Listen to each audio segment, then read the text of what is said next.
I went to go see The Whale on January 5th, so this has been a long time coming.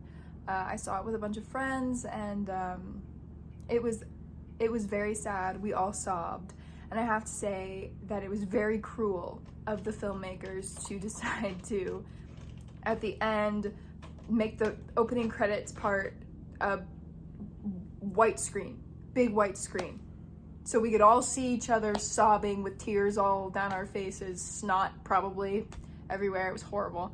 I mean, the movie was great, and I felt very attacked is the reason that I'm criticizing the credits, but it did definitely feel like, whoa,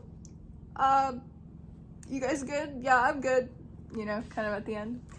So my overall thoughts, I was very impressed by the movie. I originally did not want to see it because I was misled about what it was about, but I'm glad that I went to see it. It was really, it was emotionally challenging, and in a good way, I think. I think a lot of Aronofsky movies do that because it was like very heavy-handed in its story, and but it didn't feel like it was overpowering, and it still had a lot of nuance involved in the story.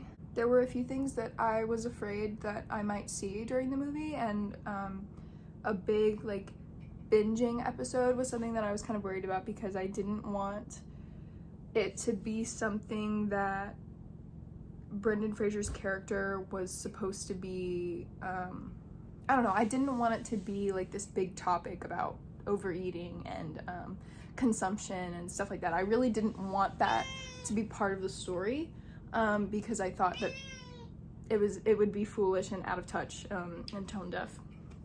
But it wasn't in the movie.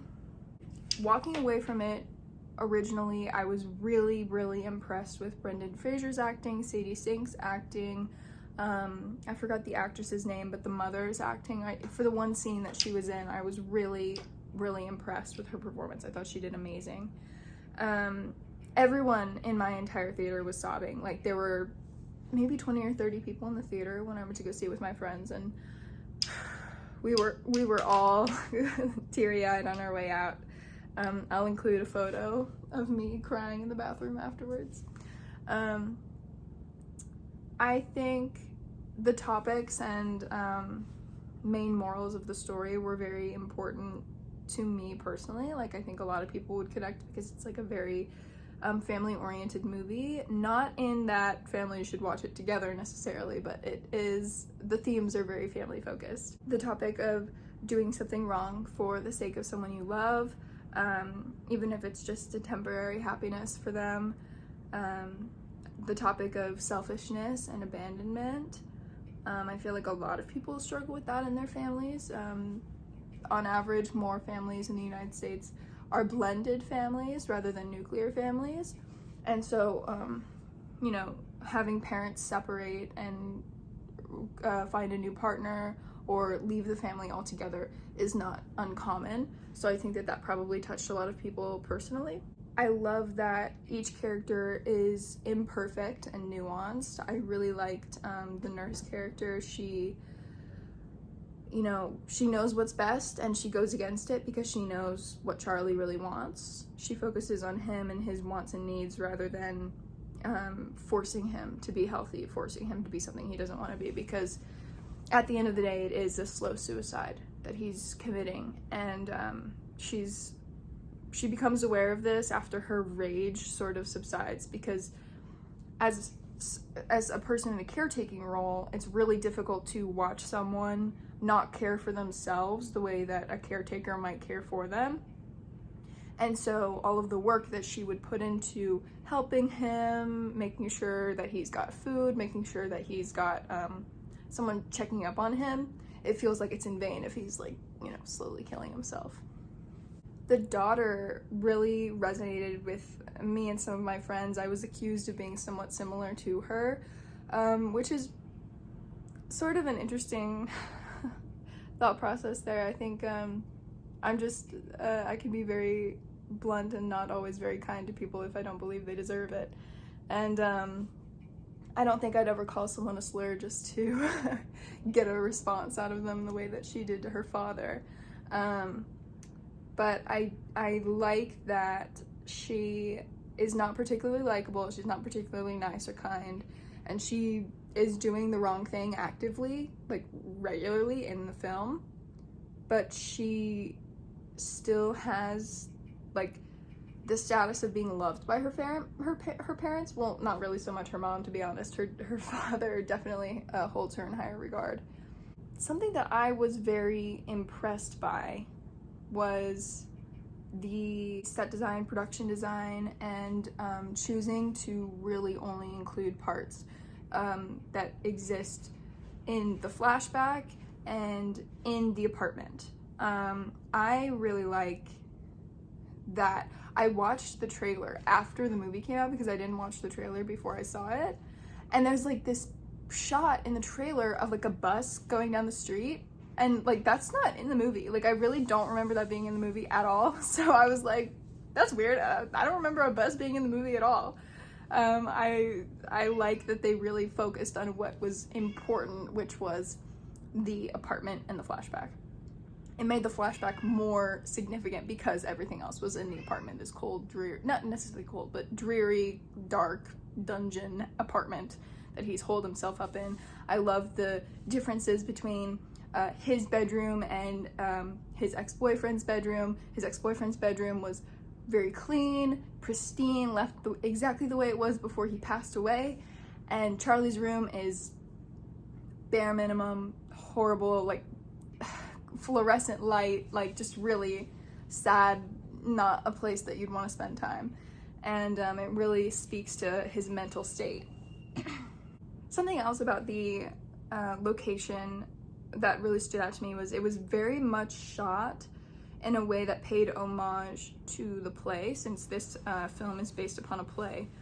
And it felt sometimes more like we, the audience, were in the room with Charlie because of the way they shot him not being able to get up and speak to Sadie Sink's character and just kind of look around over his shoulder to try to interact with her because he couldn't stand up. And it felt very, it felt more than live action because it felt like we were there in the room.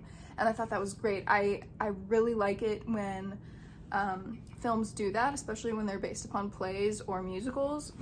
I loved it in the Joel Cohen Macbeth adaptation. I thought that was so well done. I loved when it felt like Denzel Washington was standing on a stage instead of on screen. I thought that was so well done, and I really like it when plays do that because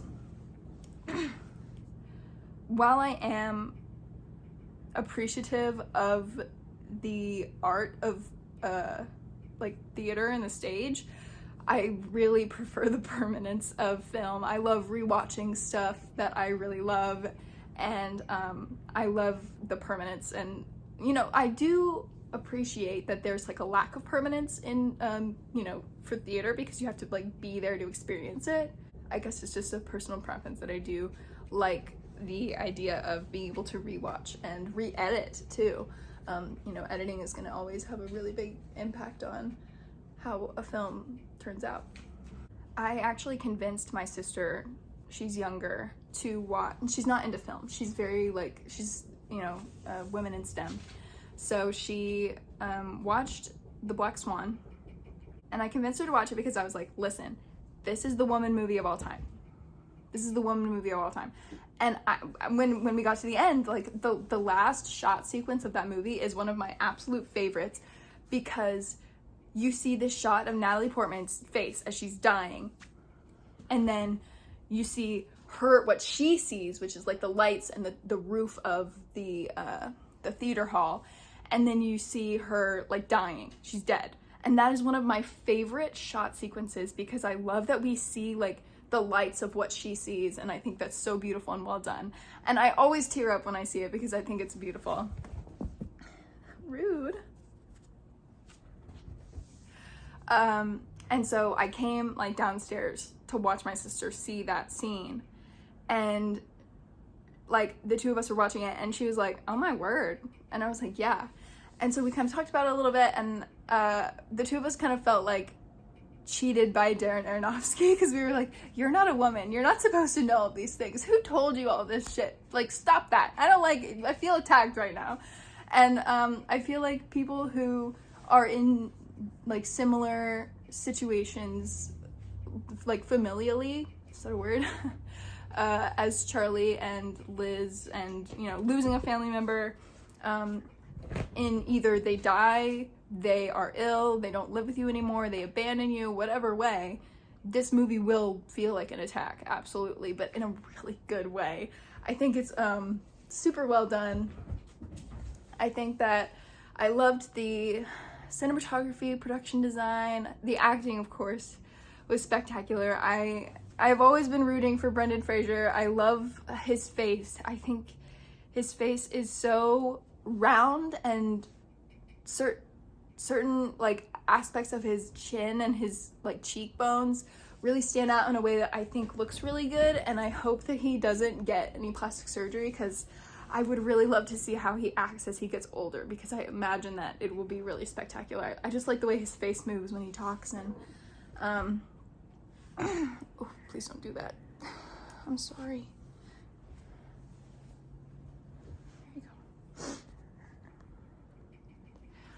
So I do look forward to seeing Brendan Fraser get older. I am very excited to see Sadie Sink get older. I really enjoy her character in Stranger Things, and I think some people thought that this character in The Whale was very similar to that character, and I have to disagree. I think two characters having like traumatic backgrounds, sure, you know, familial problems, sure, but Max's character in Stranger Things does not have the same type of rage that her character in this movie does. Like, Ellie is so much angrier than Max. Max is more scared of her brother, of her family. Like, it's definitely not the same.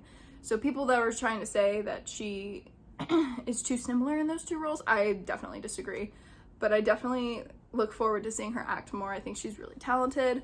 There's been a lot of praise for Liz's acting, and I think that Liz, her actress, she was kind of wronged by that not that great of lines. Like, her lines compared to everyone else's were pretty weak. And so I felt like she had all these really difficult to deliver F-bombs, and I think it's really, really hard to deliver an F-bomb, and I think she did well for what it was, but she was robbed. But her acting certainly, I preferred her sincere acting over her angry acting, for sure. Overall, this movie really, really impressed me. I was really glad that I saw it, especially in theaters. It was an emotional roller coaster. I hope that it wins a couple of awards. I don't really feel too passionately about the Oscars. I will be curious as to who wins Best Actor, especially because I do have a soft spot in my heart for Bill Nye, but he is quite old and he's had his time. So we'll see what happens for the Oscars. But